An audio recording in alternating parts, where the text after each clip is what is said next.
So basically how he describes it, he says, whatever changes, whatever shifts are there, when we feel like, oh, I can't change anything, it's going to stay like this, or I don't have the influence to change it because I'm too small in the hierarchy, or no one's going to listen to me.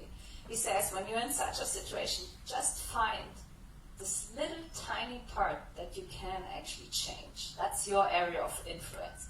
And it might be super tiny at the beginning. It might start with yourself, meaning, okay, I can't change anyone else to, look at their needs, but I can look at my own. Or I can't force anyone else to be trustful, but I can just emanate trust with all my actions and how I relate to others. So over time, what he says is your area of influence will increase automatically.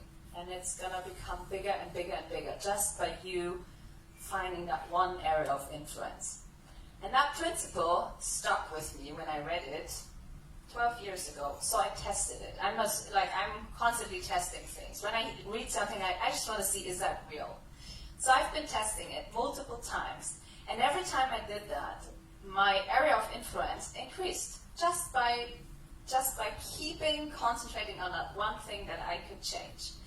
And some of these area of influence projects became global projects, although I thought this is never going to be. So one thing was the mindfulness program. I mean, people said to me, you're a bit crazy, and also, are you a hippie now? What's going to go? Or you're going to meditate now with people in the business? What is this? Right?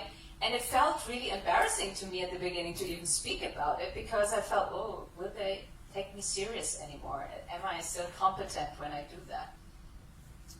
But in the meanwhile, is 40,000 people just within Google have done the course. SAP has taken the same program, and they have even done more trainings in the meanwhile globally. So I'm like, wow, I just followed this one, I sat in a room with 2 people.